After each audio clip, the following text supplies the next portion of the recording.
Hey you guys, it's Peter, and I'm back. Of course I'm back. I'm not going anywhere. Boost! I'm YouTube. I can't snap today. Famous now. Available in 2020, the album. Only by KTEL. Dad. AF. Rock on, Gold Dust Woman. Okay, let's get into this video. I cannot believe I get to do another after show to the beautiful world of Jeffree Star, directed by Shane Dawson. So, before I get into this, let me put a little lip balm on, because I have lots of things. It was rolling.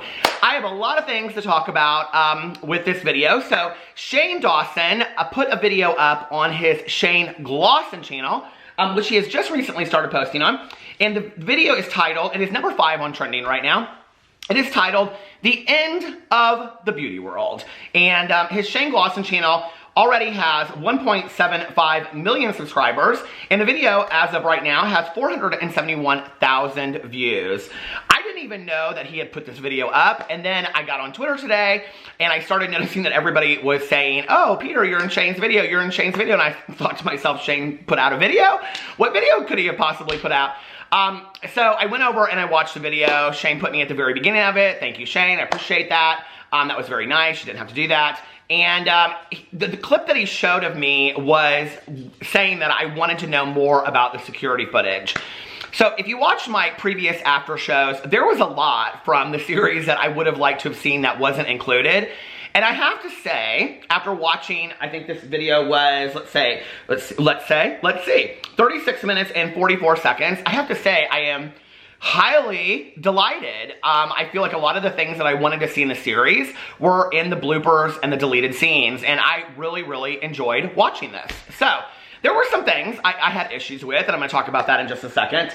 I do want to say this before I get into it, is that I did a video the other day, and I talked about these fake accounts. Well, I talked about one other fake account that had started another channel called Shane Glosson, and that they were putting comments on other people's videos, and that just to most people, if you looked at it, you wouldn't know if it was actually Shane commenting on it or if it was this fake channel, and that he had said that the L in Glosson was probably a capital I. Well, right after I posted that video, I mean, I started getting just, inundated with comments of people saying there's actually 3 channels now, or there's 4 channels, and some of the channels got taken down and whatever. But I have to tell you, when I went in and I looked this video up, there is actually another channel called Shane Glosson, and they have currently 8 videos on their channel, and I think this is actually the channel that I was talking about the other day. It is the channel I was talking about the other day. You cannot see how many subscribers they have on here. But immediately after Shane uploaded this video, well, I guess it says, well, this was 2 hours ago, The End of the Beauty World, they literally uploaded Shane's entire video from beginning to end. I mean, it's just like they cut it and put it up on this channel. Excuse me. I don't understand why people feel like that's okay to do. So, I don't know. I just have a huge issue with that. Let Shane do his thing. Let Shane have his channel, and I know that this happens to a lot of people. A lot of my videos have been, copied and uploaded. Parts of my videos have been copied and uploaded to other people's channels. I mean, I'm not Shane Dawson. I don't really care to some degree, because it's always interesting to me what videos are copied and uploaded. But somebody told me, I don't know, this was probably like a year and a half ago, that there was a channel, and I can't even remember, it was a woman's name, and I can't even remember what the channel was called, like Julie Smith or something, right? But when you went to it, it was all of my videos. Like, they literally had taken each one of my videos and they had just posted it on their channel. And I was like, do people really do this? Like, that's crazy to me that people do that. Because if you went in here and you just looked up Shane's video, I mean, this video, and he or she, whoever it is, called The End of the Beauty World. Same thing, right? It has 8,000 views right now. I should go in here and look at the comments and just see what they're saying underneath here. It has 1.5 thousand likes and 45 dislikes on here. Oh, comments are turned off, so that's interesting. Okay, let's talk about the Shane video. So, the Shane video goes in, and it's a lot of deleted scenes, and it's bloopers from the series that he did with Shane Dawson. You can go back. I did an after show after every single episode and kind of talked about my feelings about things, and yeah, I think there's always a kind of some risk that you take in putting out bloopers or in putting out deleted scenes, because it made me go back to the series and think to myself, well, I thought this. Now, do I think this, or does it change my opinion, or does it not change my opinion, or does it, you know, make my opinion more concrete of what I thought when I was watching this? So there were some interesting things that stood out to me in this 36-minute video of the deleted scenes and the bloopers and whatever. The blooper scenes were really funny. I love watching blooper scenes on YouTube anyway. So all of that was very, very funny to me. It starts off talking about the security camera stuff. Now, he said later that he didn't know where that would fit into the series.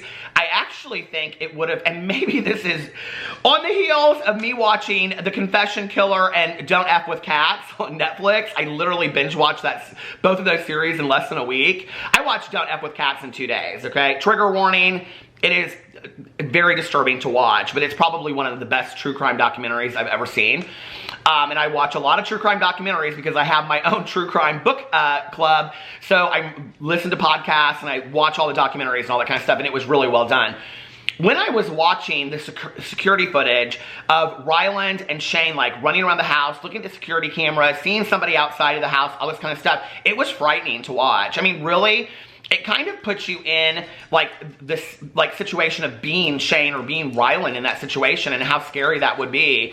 And I also love that afterwards when like Jeffree Star told him that he needed to like up his security situation, that Shane said, and I do think this is something that you don't think about when you're not in a relationship, but as you get older and you have dogs and you have family and things like that, he said, you know, I have a family now and I have to look after my family to some degree. He said something like that. And so I liked that he said that, you know, and that he's like really wants to up the security.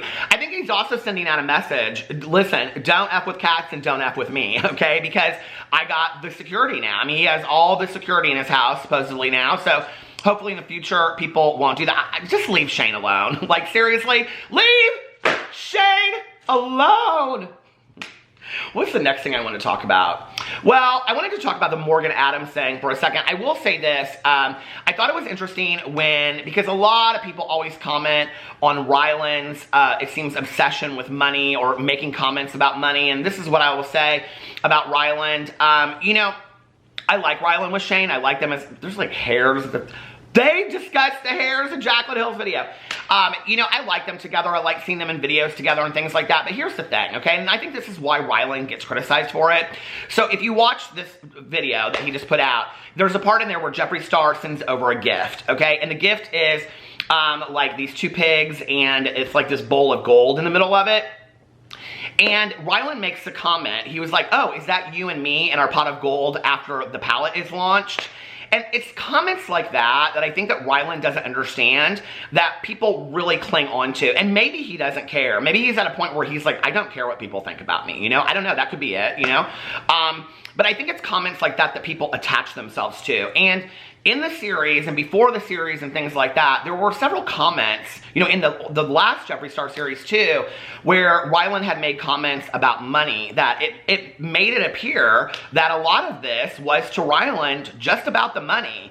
When you make one comment like that, I think it's forgettable. When you make 2 comments like that, it's kind of like, what do I think about that? When you make 4, 5, 6, 7 comments like that, people start to see that as being the situation. So I don't know. Let me know what you think in the comment section below. I don't really have a huge issue with that, but I just thought it was like interesting that he said that, you know, or that Shane even put that in, because he didn't have to put that into the deleted scenes. So I thought it was interesting that Shane put that in the deleted scenes. You know, like why would you put that in there? Like if you didn't want people to think that that was how Ryland thinks or whatever, why would you put that in there? I don't know. So anyway, put it in the comment section below what you think. The next thing was Morgan Adams. And I think a lot of people, when this part was in the series, had a lot of questions as to Morgan Adams goes on this brand trip. And when she comes back, she has a lot of issues with how people treated her, and she talks about like the beauty gurus and things like that. She never says anybody's name, and she never talks specifically about people. Now, if you go back and you look at the pictures from that brand trip, you can kind of figure out who the beauty gurus were that were on that brand trip. So, but it doesn't seem to be that she's talking about those huge beauty gurus, even though in the deleted scenes, they say rude beauty gurus, right? So nobody knows who exactly she's talking about. And then she even says in there that like people maybe treat her a certain way because they don't know who she is and they think, why is she here, and things like that, which I thought was very interesting. I think in 2019, you know, now 2020, I think most people that know anything about YouTube or watch it, that are influencers, which I hate that word, I think that's such a phony word.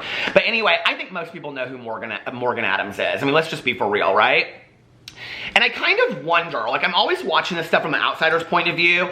If you've ever been around influencers, they are very out for themselves. They are, the majority, I'm generalizing them, but like a majority of them, they're very out for themselves and let me get mine and how can I get to the top, and it's very networky kind of stuff like that.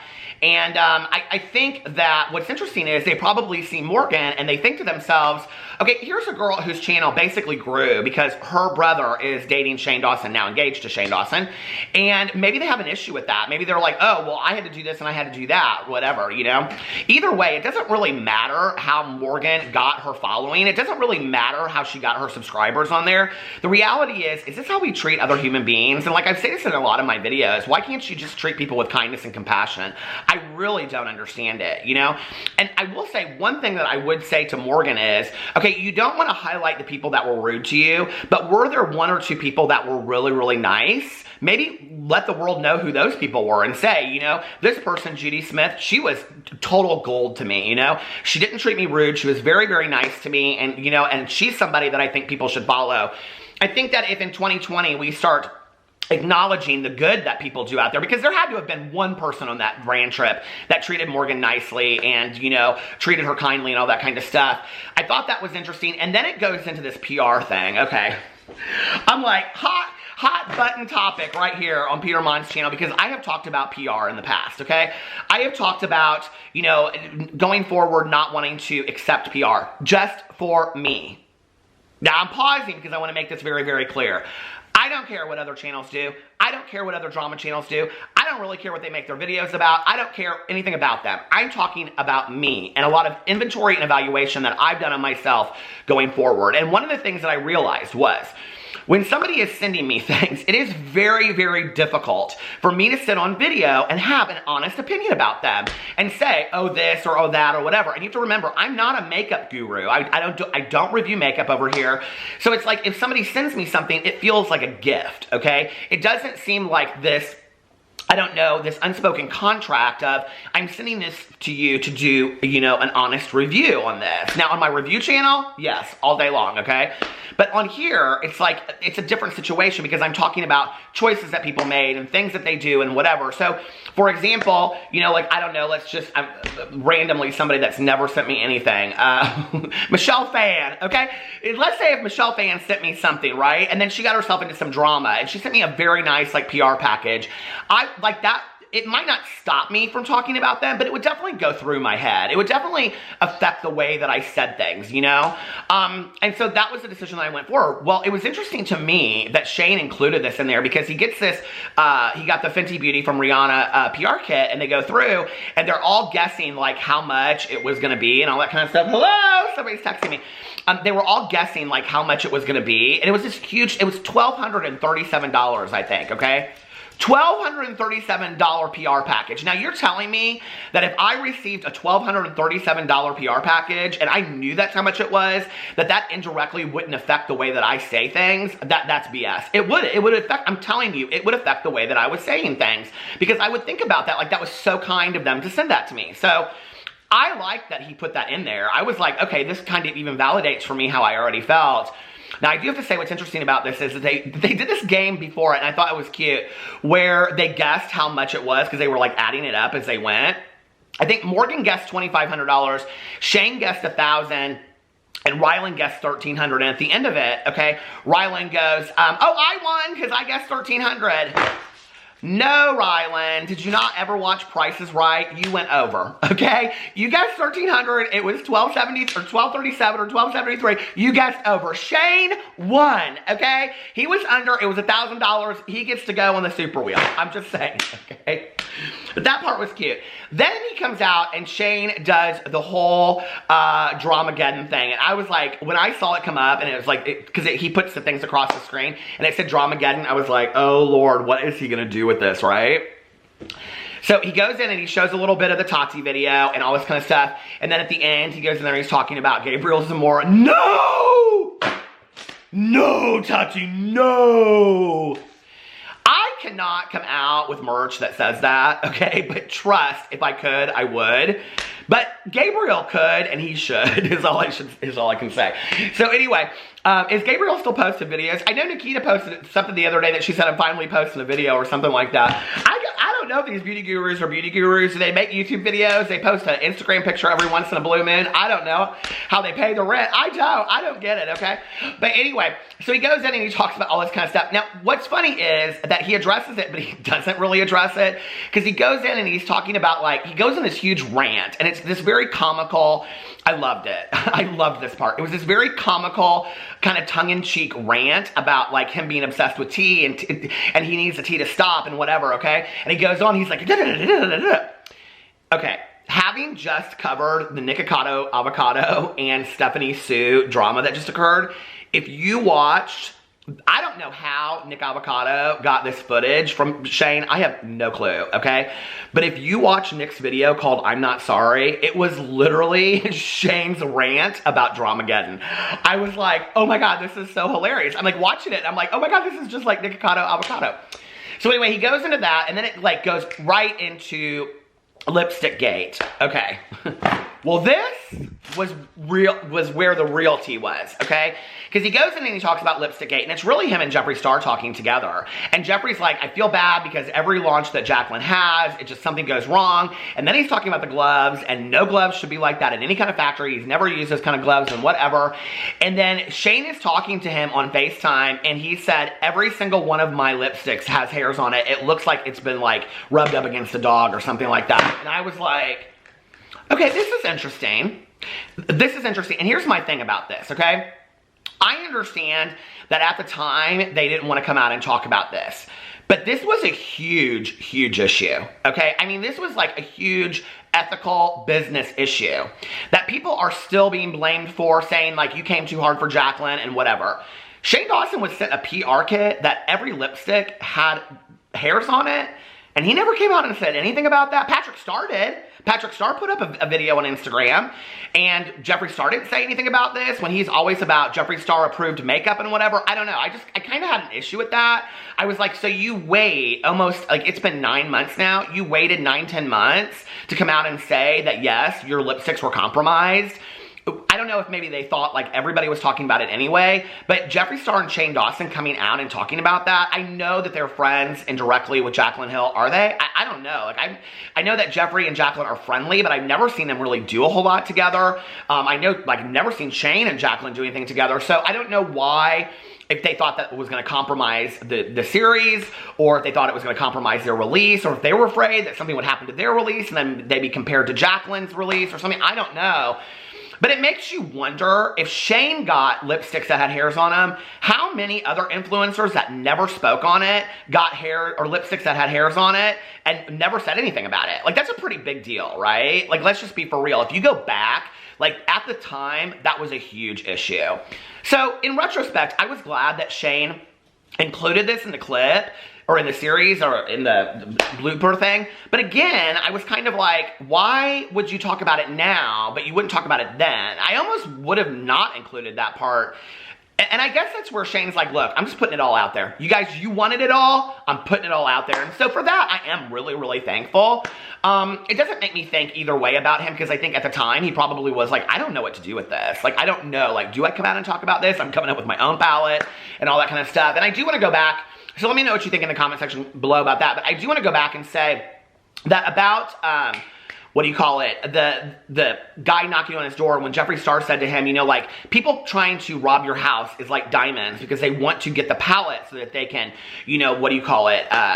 Make fakes of it and sell it on the internet and stuff like that. I thought that's really scary when we think about the makeup industry being a $600 billion industry, and, you know, like, somebody could come into your house and steal this. They got into Jeffree Star's warehouse. They showed the aftermath of all of that, you know, and stealing makeup and all that kind of stuff. And we saw what happened with Jeffree Star and, you know, people selling that stuff. It's crazy, isn't it? And so this world of makeup that really started with people just wanting to put makeup on and feel better about themselves, you know, ends into this like totally scary craziness. I'm sure there's a lot more of it that goes on like that than we know. It does very much remind me of back in the day, like Willy Wonka and the Chocolate Factory and the guy trying to get the recipe for the gobstoppers or whatever they're called. Do you remember that? The everlasting gobstoppers, is that what they're called? I think. It kind of reminded me of that a little bit. So anyway, I thought it was interesting. I liked watching the deleted scenes and the bloopers. I thought it was good. There was a lot I liked about it. It answered a lot of questions for me, honestly. I mean, it didn't come right out and answer questions, but I thought it showed a lot more than the series did when addressing those issues. And in retrospect, I have to say, I think if Shane had included these parts in there, I don't think that it really would have hurt Shane, and I don't think it would have hurt the series. I think people would have been more interested in it. And I think this would be my answer. This would be my suggestion, not that Shane Dawson needs any suggestions from me, okay? But as simply a fan and a viewer on the other side, I think this is what people want from Shane. I think people do not want a watered down version of a documentary. People want the truth. People want what's really going on right there. People really want to see it. And they really want to see your opinions and your thoughts. Because, I mean, him even doing the rant about the Dramageddon, to me, I mean, it was a funny rant, right? But that to have been included in there would have been at least him indirectly addressing it, and I would have liked that. So, anyway, I hope he releases some more deleted scenes and bloopers because I thought it was really well put together. I liked it. At the beginning of it, it's like this is directed or produced by Shane Dawson, and it's Shane Glosson directing it. I loved how he did all that. I thought it was really well done. I'm sure that was Andrew. So congratulations to you, Andrew, on this great editing. But it was really fun to watch. I liked this. And if there's more videos like this on Shane Glosson, yeah, I will absolutely stick around because it was fun to see. I'd kind of like to see a lot of deleted scenes from other series that he's done too. You know, like the Graveyard Girl series and the Trisha Paytas thing and all that kind of stuff. I think that would be interesting to see background footage from just all of the past videos. You know, I think that would be fun to see that as well. So anyway, let me know what you think in the comment section below. I love you guys, and I will see you tomorrow. Bye.